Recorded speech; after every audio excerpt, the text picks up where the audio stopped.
Hey, what's up guys, and welcome back to another video. Today we are going to be taking a look at replacing the left joystick of this set of Joy-Cons. And yep, you guys have guessed it, we are experiencing the dreaded Joy-Con drift. So I bought some replacement joysticks from Amazon, and this is what the kit comes with. As you can see here, it comes with 2 sets of joysticks. In each bag we have the joystick itself,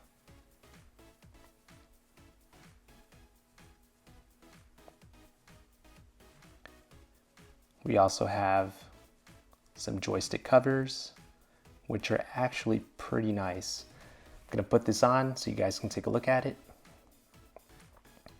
Goes on just like that, slips right on.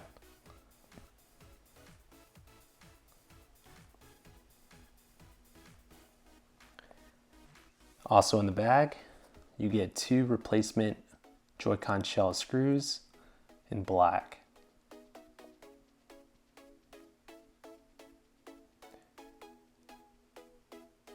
Also, you get a nice pair of needle nose tweezers, clip clip.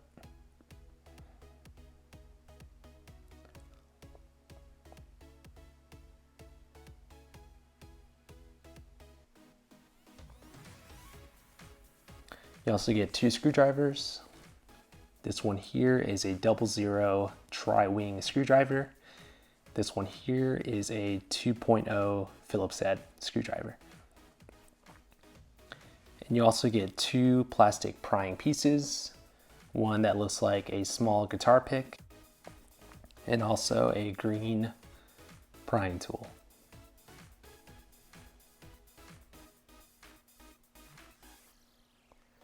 All right, let's go ahead and dig into the Joy-Con itself. So first things first, you want to remove the 4 tri-wing screws from the back of the Joy-Con itself. So there's 1, 2, 3, and 4. Now you can use the included tri-wing screwdriver, or in this case, I prefer using my trusty multi-bit screwdriver set here. So in this set, you have a tri-wing tip here in the smallest configuration. I'm going to go ahead and slide that one on and remove the screws.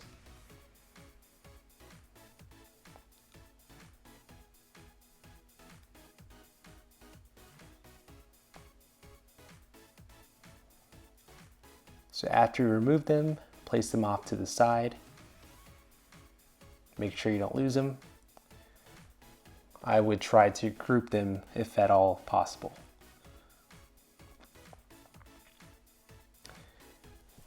Now, one thing that you can do to make this process easier, or just to keep your screws more organized, is you can use a ice cube tray to group the screws together.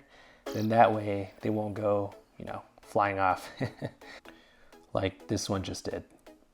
All right, so now that we have the 4 screws off, grab your trusty prying tool and wedge it in between the 2 plastics. Then now you can open it up like a book with the Joy-Con rail face down. Just be careful of the 2 ribbons here. Now next, what we're going to do is we're going to remove the back shell, but first we'll exchange the tri-wing tip for a Phillips 000 here using the kit that I have. Let's go ahead and carefully remove that screw. And don't forget your tweezers here. Go ahead and grab that screw and place it off to the side. And man, these screws are quite jumpy. All right, so we'll go ahead and carefully take off the back plate, and then now that should give us some more room to work with. Next, we want to carefully pry the battery away from the shell. Go ahead and use your plastic pry tool here and carefully pry it upwards. There is some adhesive on the back, so it should come off pretty easily. Next, you want to go ahead and remove these two screws. So if you have the rails facing down, you want to remove the top right and the bottom left.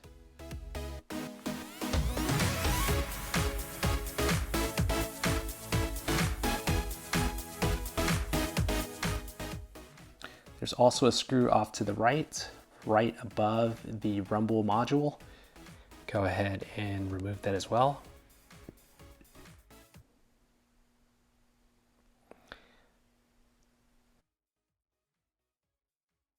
All right, make sure the screws are completely loose. Then now you can carefully lift up this panel to remove it out of the way. And what you'll do here is just flip it over. Make sure you get the screws out and place them off to the side.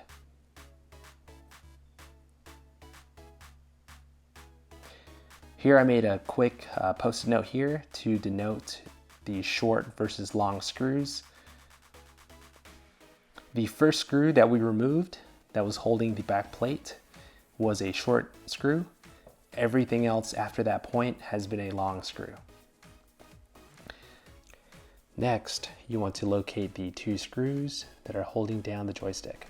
There's one here on the top right. Then there's another one hidden behind the minus button cable on the bottom left. Go ahead and remove this, pick it up. It is a long screw, so we'll put it with the longs. Now the bottom left is going to be a little bit tricky. I would recommend removing the minus button module. So that little screw right there holding that in place, go ahead and remove that. This is a short screw, so make sure you put it with the other short screw.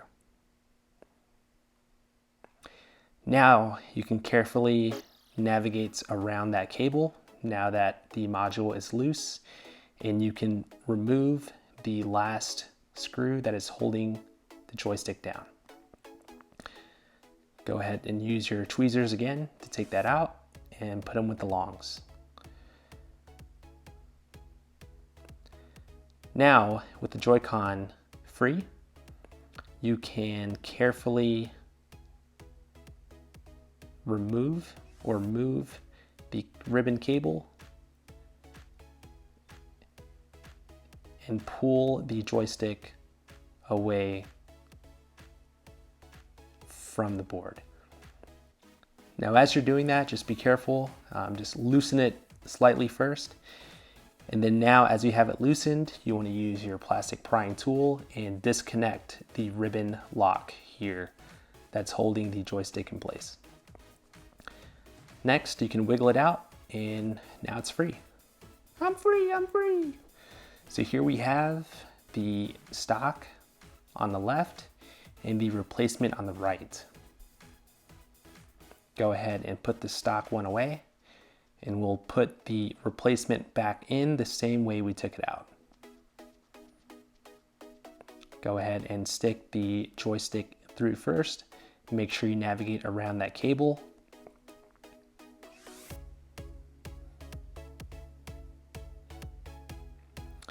Next up, make sure you get the Joycon module below or underneath the minus button cable, as well as the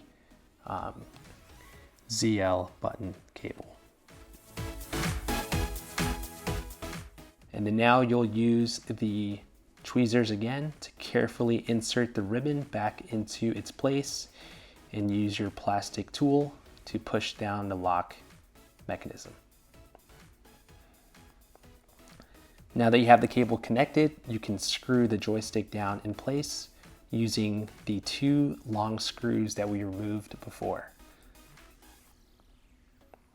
Go ahead and break out that trusty screwdriver and screw this bad boy back in. Make sure you press down firmly and make sure not to over tighten. You don't want to strip the screws or crack the plastic underneath.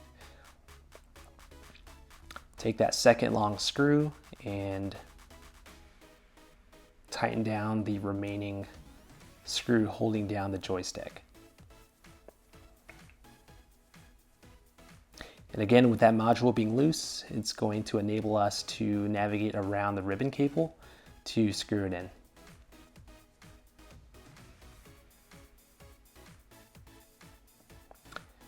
With the joystick secure, we can now go to the minus button module.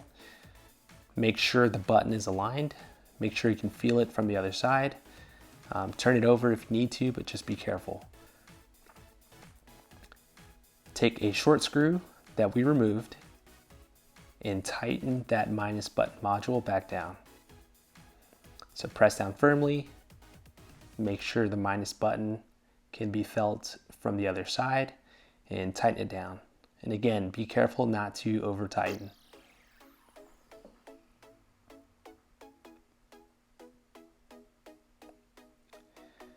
All right, you'll notice before that the L button got dislodged as we were removing the joystick. To put it back in, align the spring down to the platform and then finagle the button so that the edges of the top and bottom fit below the Joycon shell. Make sure you press it down to test out the springiness if you have to. If it presses just fine, you've got it in. Now replace the battery tray.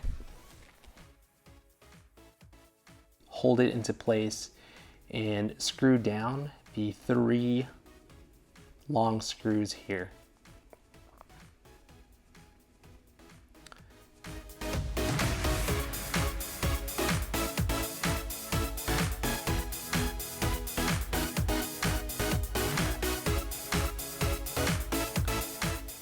From this angle, you can see the 2 adhesive pads that hold the battery in place. Just be careful to not touch those. So we have 2 screws in, 1. Now we have another one to go.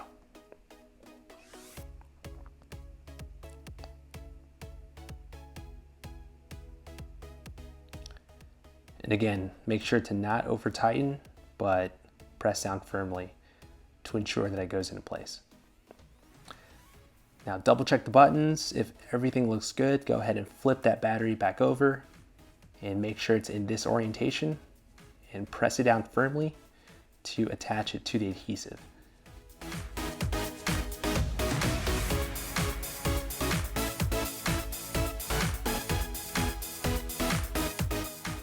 All right guys, you're almost done. Now we have the remaining short screw to align the back plate back in. Now when you're getting this release button on, make sure that it is oriented from left to right to match up with the rail, the Joycon rails. If not, you're not going to be able to push the button down to release it from the console itself, so make sure left to right. Now carefully grab the rail, align it back into place, and screw that last remaining short screw back in.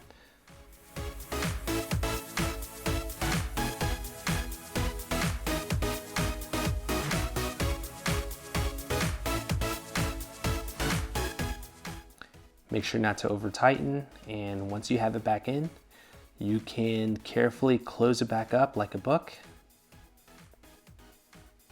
Align the 2 pieces together and they should snap with a satisfying click.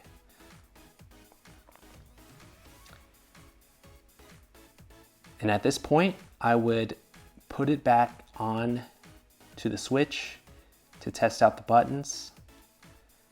Once you ensure that all the buttons work, go ahead and switch the screw bit back to a tri-wing tip and screw the remaining 4 screws back on. So you have 1, 2, 3, and 4.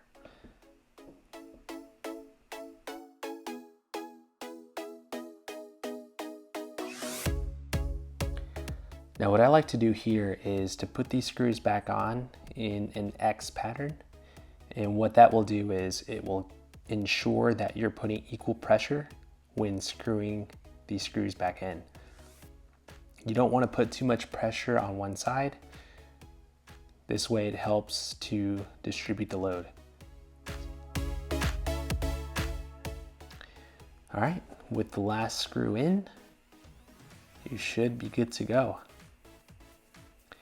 Now after you put this back onto the console, make sure to go into settings to calibrate your joystick. If you made it this far, hopefully this video has helped you out.